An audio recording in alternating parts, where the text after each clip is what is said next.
వాస్తవాలు లైవ్ టీవీకి స్వాగతం. ఈరోజు 18 కాలనీలలో పలు అభివృద్ధి పనుల పేరిట రోడ్లన్నీ ధ్వంసం చేయడాన్ని ఖండిస్తూ, ధ్వంసం చేసిన రోడ్లను మళ్లీ వేయకపోవడం ప్రశ్నిస్తూ అండర్ గ్రౌండ్ డ్రైనేజీ, మంచినీటి పైపుల పేరుతో కాంట్రాక్టర్ విచ్చలవిడిగా రోడ్లన్నీ ధ్వంసం చేశారని, వాటిని పూర్తి చేయకుండా ప్రజలకు ఇబ్బందులు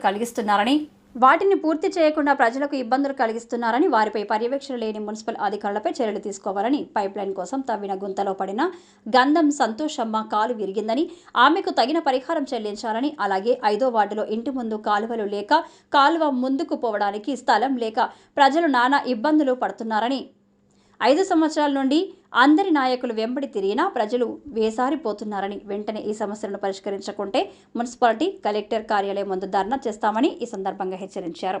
ఈ కార్యక్రమంలో సతీష్ యాదవ్తో పాటు వెంకటేశ్వర్లు, గౌనికాడి యాదయ్య, గంధం భరత్ కుమార్, కొత్తగొల్ల శంకర్, గంధం కొండన్న, గంధం హనుమంతు, సుందర్ రాజ్, నరసింహ, శివన్న, కురుమూర్తి, కాలనీ ప్రజలు తదితరులు పాల్గొన్నారు.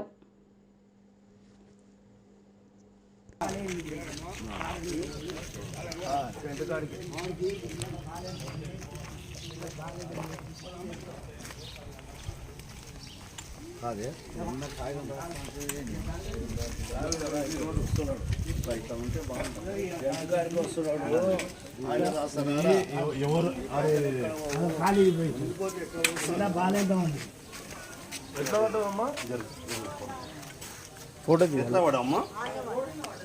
అదే దీనికి బాధ్యత మున్సిపాలిటీ వాళ్ళే వహించాలి. ఎందుకంటే ఈమెకు మొత్తం వాళ్ళే పరిహారం కట్టించాలి.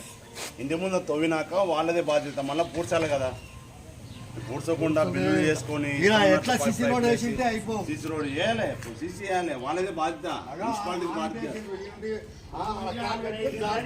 ఎంత మున్సిపాలిటీకి సంబంధం.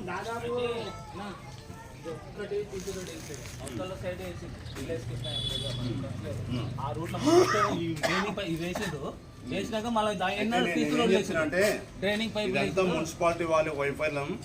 ఏఈలు డిఈలు అంతా కూర్చొని తిరుగుకుంటా వాళ్ళు పైసలు తీసుకుంటారు తప్ప పర్యవేక్షణ లేదు. పైసలు వస్తే బిల్లులు తీసుకుంటున్నారు. ఎందుకంటే పాత కమిషనర్ పోయేటప్పుడు రాత్రిపూట పోయే రోజు 120 CRలకు సంతకాలు పెట్టిపోయినట్ట. అట్లా దొంగతనాలు చేస్తున్నారు అధికారులు. ఇవన్నీ పర్యవేక్షణ లేకుంటే ఇట్లా 18వ వార్డు, 19వ వార్డు, 20వ వార్డు, 21వ వార్డులో చాలా సమస్యలు ఉన్నాయి. ఈ సమస్యలన్నీ ఎవరు తీర్చాలి అంటే ఎస్సీ వార్డు, బీసీ వార్డు, అంటే ఈ వార్డులని నిర్లక్ష్యం వహిస్తున్నారా? ఈ అధికారులు దీనికి బాధ్యత వహించాలి. ప్రజాప్రతినిధులు వాళ్ళు అయిపోయింది. వాళ్ళంతవరకు వాళ్ళు ఏం చేస్తున్నారో వాళ్ళకి గెలవాలి, ప్రజలకు గెలవాలి. ఈరోజు అధికారులు, ఈ ప్రత్యేక అధికారులు ఉన్నారు కాబట్టి అధికారులు వెంటనే చర్యలు తీసుకోవాలి. దేనైనా వారి మీద మేము కంప్లైంట్ చేసి జిల్లా కలెక్టర్ గారు, ఎమ్మెల్యే గారు దీని మీద చర్యలు తీసుకొని వెంటనే ఇవన్నీ చేయాలి. ఆమెకు పరిహారం కట్టియాలి. ఆమెకు వాళ్ళు తవ్వినందుకే కాదు కింద పడ్డది. ఆమె ముసలామె కింద పడ్డది, ఇంకా పడ్డది. వాళ్ళని ఎవరు ఆదుకోవాలి, ఆదుకోవాలని కోరుతున్నాం. ఇంట్లో బాగా ఎంత ఉంది చేసేది. అదే